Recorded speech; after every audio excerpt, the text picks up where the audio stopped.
سلام، وقت همگی بخیر. اینجا اسیمکس.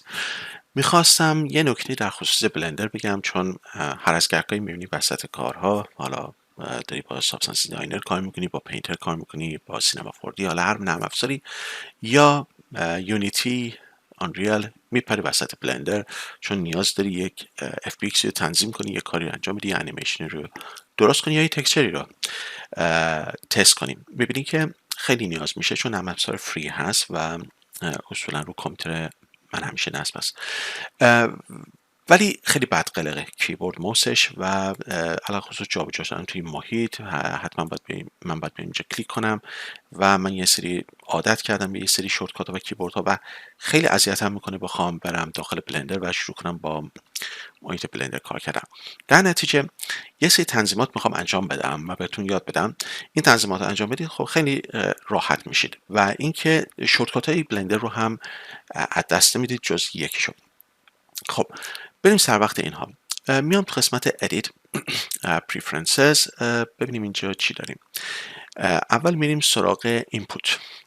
تو تب اینپوت من یک چک باکسی دارم اینجا به اسم enable 3 button mouse، یعنی 3 دکمه ماوس رو فعال کن. این بیشتر برای کسانی است که ترک پد لپتاپ میخوان کار کنن، یعنی اینجوریه، برای اینا طراحی شده.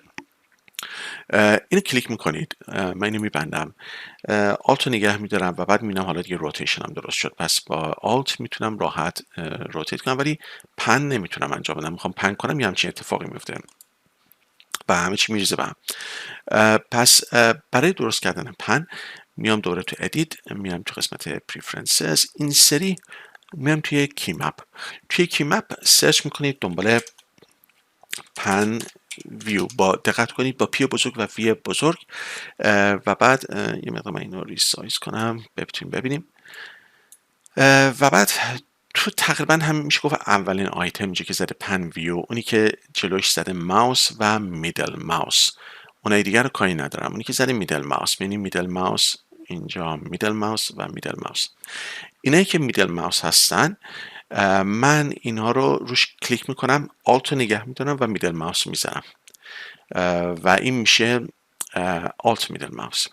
باز دوباره این یکم همینجور آلت، این یکم استثناً شیفته و آلت میدل کلیک کنم، آلت اینم کلیک، آلت میدل ماوس. من دارم اشتباه کلیک میکنم، آلت میدل ماوس. چرا اینو آلت میدل ماوس؟ آره میدل ماوس، باید حتما این آلتش بغلش باشه، میدل ماوس باشه. اوکی، میبینم همه ست شد و همیناست.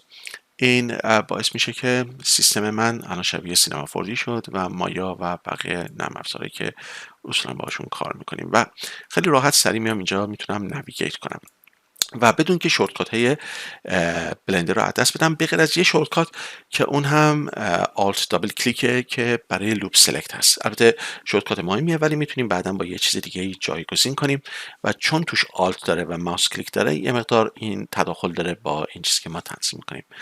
اوکی، امیدوارم این نکته مفید بوده باشه.